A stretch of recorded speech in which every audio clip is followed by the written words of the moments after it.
After people came home from 22 days in Tammuz, after they liquidated 60% of the town, so a lot was single young girls who lost parents, or and it was for everybody a shock, crying, and but the Kreishauptmann, the district chief, he before we left the square, the place, he said to the head of the community that the community would have to pay a fine, a huge fine, as punishment, and take apart the shul, which was circa 500 years old, which they couldn't destroy by fire or with explosive, because there were stones, was built with huge stones like 3 feet wide. So the next day people had to come and work and taking apart the shul. This was, I was only at home like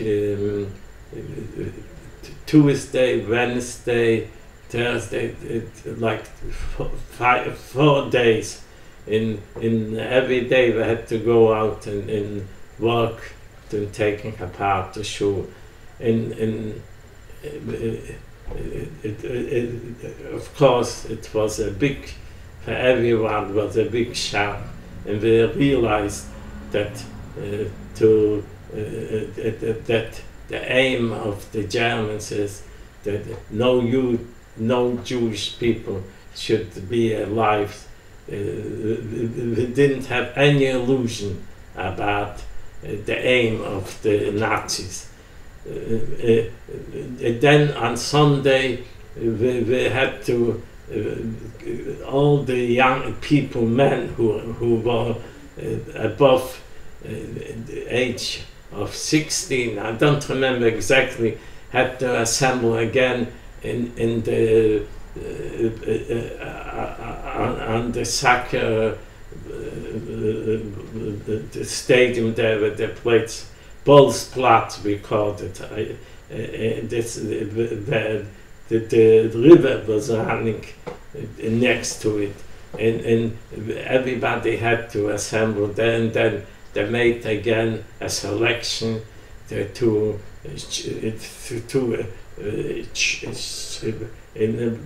choose like 150 young people, and we were taken away in trucks to Jasna, and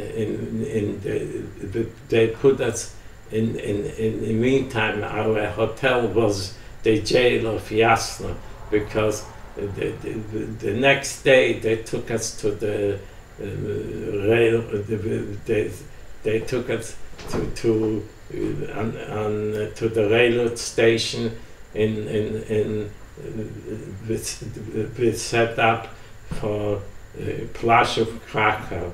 We were in. This was 5 days after the. Yeah, this was Tuesday was the Schritter 22, and Sunday we were.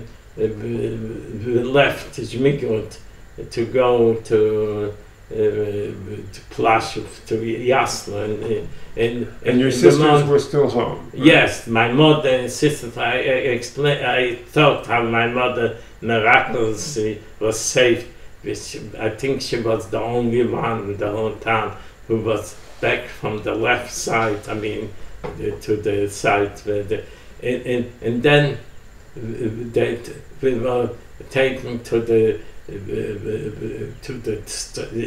station and put on freight cars which were completely closed, and we traveled to Plaszow, then it was still not a SS camp, it was a working camp. It wasn't under the SS. How long was the train ride? It was almost a few hours. We came there, it was late in the afternoon, the day was long then in the summer. But in the train, I'll never forget, without we didn't have, we couldn't relieve ourselves, when you travel, in how hard it was to urinate to an Iranic train. In the end, we put some handkerchief in order to, the door was a little bit open in between the two doors that they open up, so it was very hard to relieve yourself. And we got to the shock was the first time to get to the camp, to Plaszow. Julag was es called, Jüdische Arbeitslager 1. Which means Jewish labor camp number 1? Yeah. In there was what was it was from the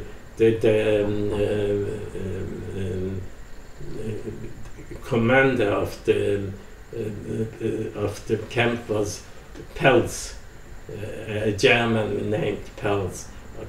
Still a tall guy, he always was walking around with a stick, but the guard was Ukrainian, and they weren't the most pleasant people. What happened when Germany took a lot of prisoners, most of Ukrainian prisoners were recruited to be to the SS. They should be guards to work for the Germans, because they didn't like the Russian either. So the Germans trusted them more, you mean? No, most of must have been hundreds and thousands. The Ukrainian Guard and all the camps and a lot of things to do the dirty work for them. And many of those guards were simple, worse than the Germans. I'll never forget one guard who made himself a game at night to go to and pull somebody out to the fence. Pull out of the sleep, you mean? Yeah, to the fence, and then telling that he wanted to escape and shot him. It was a game for them. But the first thing... And that was happening at Plaszow? Yeah. But it wasn't the worst camp. Now looking back, it must have been the best of all of them, except in Częstochowiana later. But we got first that they demanded that we should give all the valuables, money, if somebody had. But they didn't search. People still had money, were able to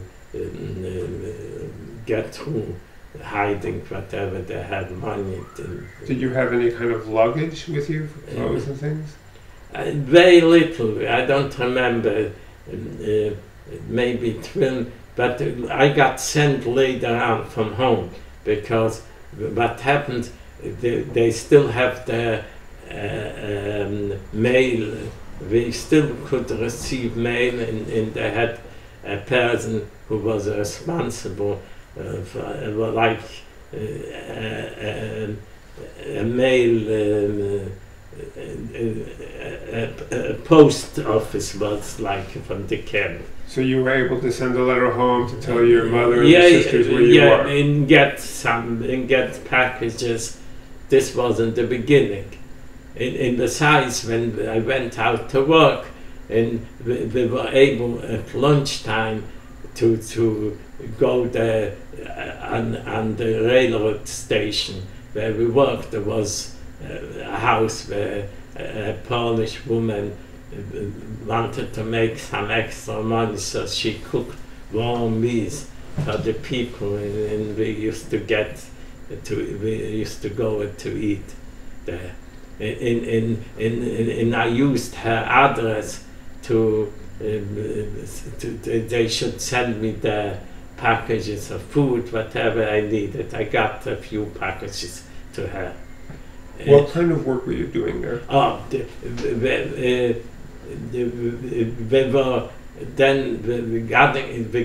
Usually we were divided in barracks into all kinds of companies who were building the railroad line. Germany wanted to build a straight line. They shouldn't have to. They could bypass all the stations and send equipment in to the Russian front. So we were working on building this railroad. So this was an additional railroad line just for use for the military, besides the regular rail? This is what they were working there. But and I was working. Now it became later Siemens Bauunion. The Siemens, the electronics huge company. Then they were building for the Germans the roads. In the beginning, let me remember, we got, I think, a few weeks, we got some pay from them, but it didn't last long. What kind of work were you actually doing? We were putting on lines,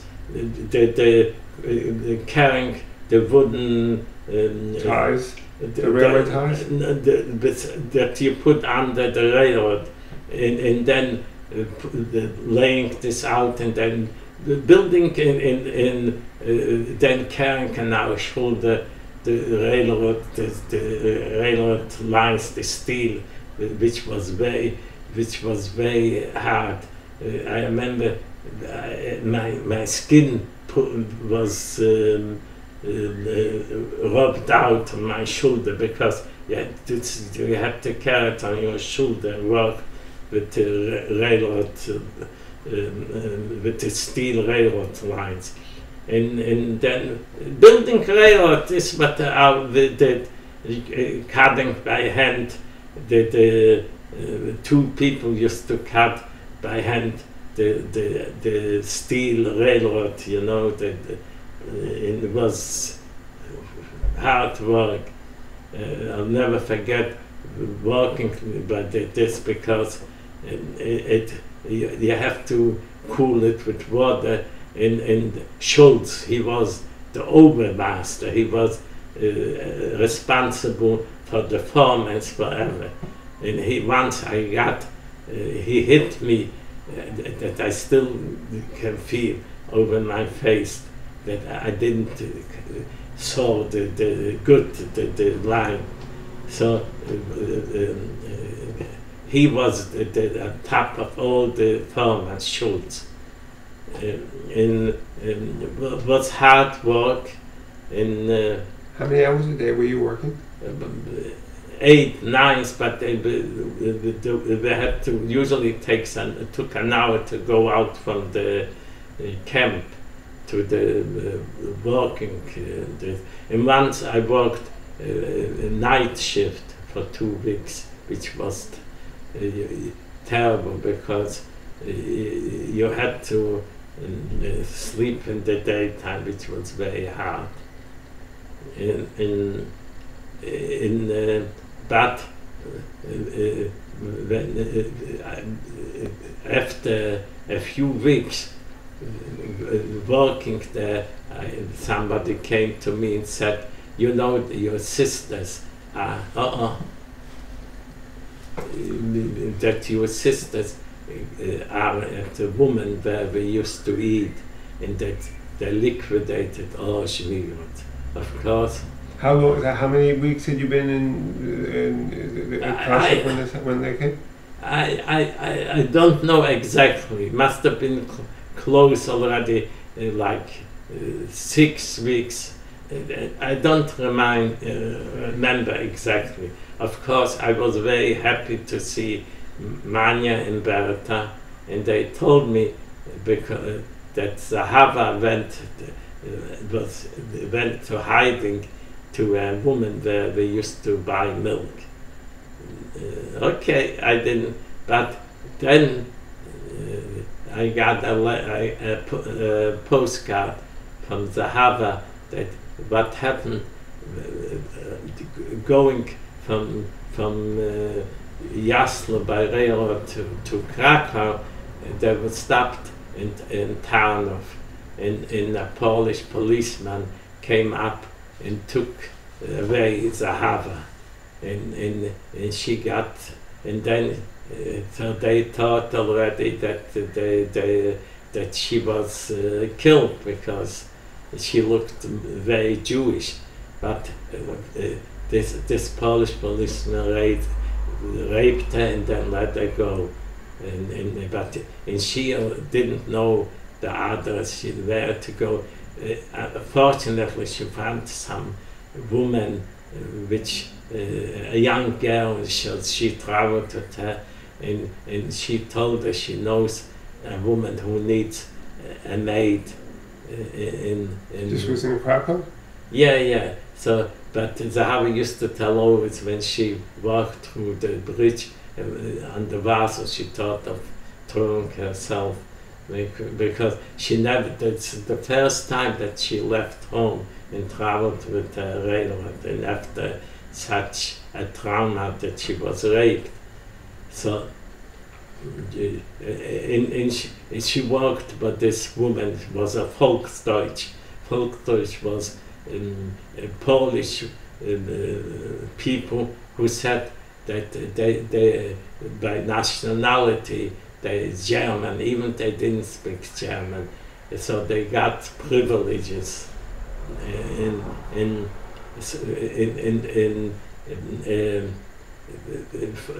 They didn't have in Poland, in the world, you got to eat was enough.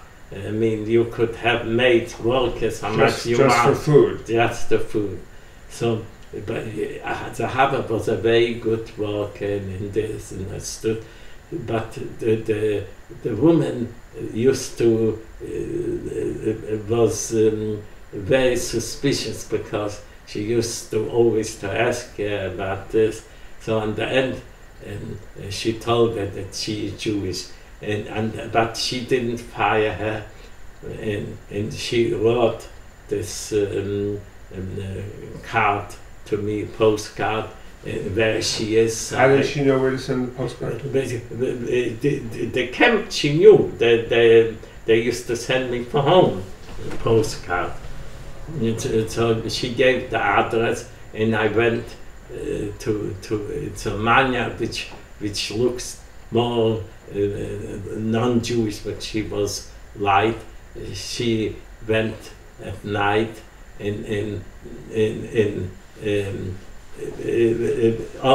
she not at night. Mania went there, and she took her to the same place. So all three were together. What place was this? Where I used to get the mail, you know, the Polish woman. They were all staying with this Polish woman? Yeah, and they gave $100, which was a lot of money, you know. They American dollars. Yeah,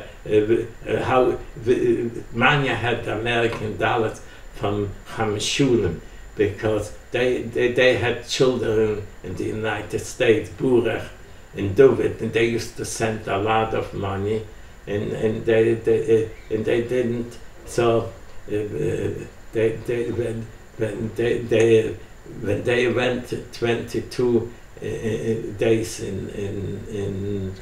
to Halbuth, so she showed she had in her stockings the end pair she had must have a lot of dollars. But she gave Manya, I don't remember. She liked Manya a lot. Manya used to write letters for them. I don't remember, so we had quite a few $100. And this helped us a lot later on, because per dollars you could have gotten everything.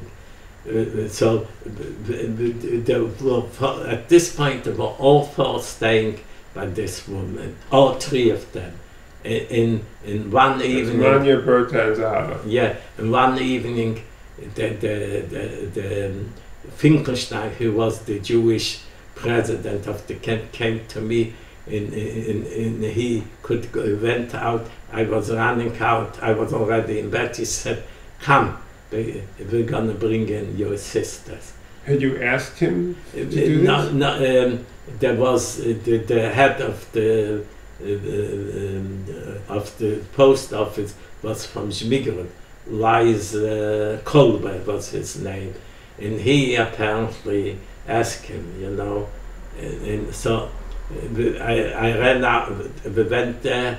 It was quite. And you were able to leave the camp at night? Yeah, he said he knew that the Ukrainian guards. He told them, you know, he sent them away. He was able to go out when he wanted. So he told me, and so I went there and took. He was standing. He didn't go out far he was waiting on the road, and I ran there to the place, and they went with me, and we all went into the camp. And he sent away the guard. I don't know how the same day a transport from women came from Wieliczka, which was they paid a lot for the camp. They should be able, because until this point there were only men. So this way there were other women, so he brought them in. How long had they been with this Polish woman before? A week. I don't remember exactly, approximately, quite a few days.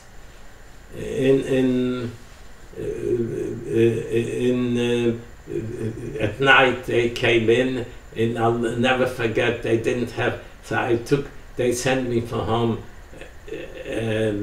cover made from down, yeah. So I gave it to them all, and because they didn't have what to cover themselves, and I was so happy that they were, and thanks to them, later on I survived the camp, because women then had better food, and what happens, Zahava, the commandant Peltz, he said he had a daughter which looked like Zahava, and he chose she should be his personal maid. So she got more food, and she was able to help me to get a better job. I shouldn't work so hard. So I helped them, they helped me. If not them, I'm 100% sure that I wouldn't survive the first camp. Work was hard. A lot of people there from Zmigrod, first of all, they had a typhus epidemic, and I got sick, and Zahava was the one who, well, you needed to drink a lot, and she was able to bring me to drink. And the same thing, my sisters all got sick too, Manya and Berta, and Zahava was the only one who got sick. As I mentioned, a year later, maybe not a year later, half a year in the summer, when the SS Miller took over, Shafi or Miller, and he said he ordered that people should see the meat. Usually they used to cook the meat, you didn't see meat, and he ordered that the prisoners should see meat that he gave. And then when the higher ups saw that so many people were sick, he didn't want to say that there is epidemic, because they usually when there was epidemic they used to burn the whole camp because they were afraid. So he said that people, they're eating too good new food and they got sick, like stomach viruses. But thanks to the Harvard, I survived the Plaszow, in later on in Skarżysko. We were in different camps. You know, in Plaszow we were there from 1943, after the Yom Tov. I don't remember exactly, it must have been October. One day they come everybody out and we went up to the... October 1943 was when you left Plaszow? Yes. And you had been there since the summer of 1942? No, since July now, for 3 days. July for the 2. So it was a year and several months? Yeah, but then they liquidated Plaszow. And at all time until then you've been working on the rail, on building the railroad? Yeah. No, one time I worked in a few months in the Zahav was able to tell that I'm a tailor, and I worked in tailor shop a few months. This was really nice because I didn't work so hard. But in Plaszow, then we went on to, this was Getz camp, Jerozolimska was called, where they liquidate a lot of people. It's until today, they had people go to visit. This is right after Plaszow? This is the other side of the road, on a hill, where there used to be Beit HaKvarot, Jerozolimska was it called. And there and there they built a huge camp, thousand. The people from Krakow surrendered. And that camp was built when, in 43 or earlier? In 42, at the same time. But later on, 43, when they liquidated Krakow, they brought more people there. In Get was known that he liked to go around with his pistol and wherever he didn't like to play around and kill people. Okay, yeah? Sorry. No.